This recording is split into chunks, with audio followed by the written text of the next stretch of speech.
Coffee is one of the most popular beverages worldwide, but its production is under threat due to climate change. The economic viability of coffee cultivation is at risk, and the prices paid to farmers often fail to reflect the labor involved in producing coffee. A new approach is needed to save the livelihoods of millions of coffee farmers, along with preserving beloved beverages like cappuccino and espresso. In Ecuador's rainforest, by the Rio Napo, businessman Andreas Felsen is visiting coffee growers, but his focus extends beyond profit margins. He values relationships with the farmers and is committed to understanding their work. Felsen and his team regularly meet with cooperatives in the Amazon lowlands, emphasizing trust and long-term partnerships, especially in light of the exploitation the indigenous people have experienced over centuries. 30 years ago, Felsen and a group of like-minded individuals set out to revolutionize the coffee industry by paying fair prices and importing coffee directly from producers, eliminating middlemen. Felsen and his colleague, Sven Ostendorf, are visiting the coffee cooperative Huela Curry, meaning green gold, in the Quechua language. The cooperative consists of 120 smallholder farmers, who banded together under the guidance of Augusto Salazar to gain strength in numbers and ensure better prices and yields. They are, however, concerned about a new EU regulation that only allows the import of products, such as coffee, that have not been associated with deforestation since December 2020. While the Quechua avoid harmful practices like forest clearing, proving this compliance is a challenge, prompting discussions with their German partners. The regulation is meant to combat the widespread deforestation caused by coffee cultivation in recent decades, especially in places like Brazil, where forests were cleared to make way for coffee plantations.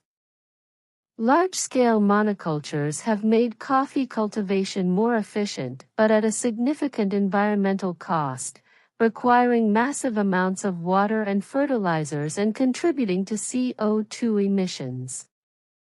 In contrast, the indigenous Quechua community in northern Ecuador employs sustainable agroforestry practices, where trees provide shade and enhance biodiversity. Their traditional system, called chakra, promotes natural nutrient cycles, reducing the need for fertilizers and irrigation while offering additional crops like bananas and cacao for extra income. This system supports both the environment and the livelihoods of the people. Half of the Quechua's 40,000 hectares of land remains untouched rainforest, while the other half is cultivated. For them, each tree has life and spirit, a philosophy enshrined in Ecuador's constitution, which, in 2008, became the first in the world to recognize the rights of nature. Felsen's business model aligns with these values, and his socially minded enterprise provides fairer prices and prepayments to the coffee growers, ensuring financial stability and reducing risks. In Berlin, coffee enthusiasts like Sophie von Loben are exploring sustainable coffee production in their own ways. Von Loben, an agricultural economist and researcher at the Potsdam Institute for Climate Impact Research, is passionate about raising awareness of the effects of climate change on coffee. She runs a small coffee business as a hobby and is experimenting with new coffee varieties that can withstand extreme climates, including a promising variety in Uganda. However, introducing climate-resilient coffee varieties like Liberica to the global market is a long-term process, requiring careful market considerations and taste adjustments. Uganda, where coffee is a major export, is seeing the effects of climate change on coffee production firsthand. Researchers like von Loben are studying Liberica, a wild coffee variety that shows promise in resisting drought and pests. However, shifting to new coffee varieties requires systemic change, a process that takes years due to the long growth cycle of coffee trees.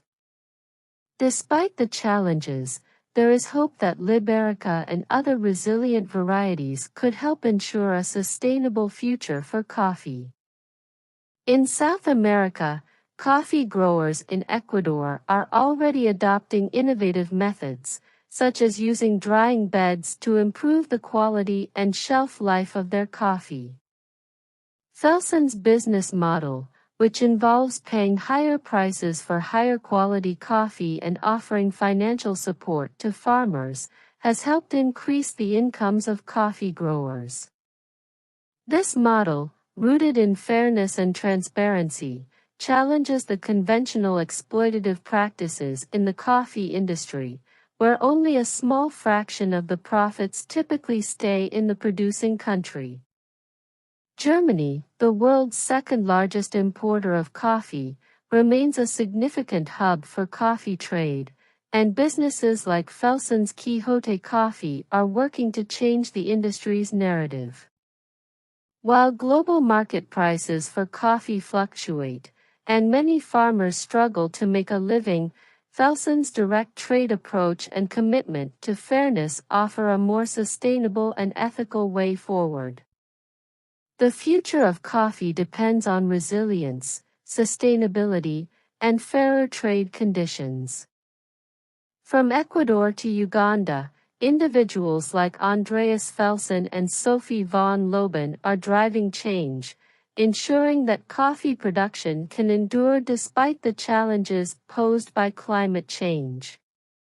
By embracing innovative agricultural practices and supporting farmers through transparent business models, they are safeguarding the future of one of the world's most beloved beverages.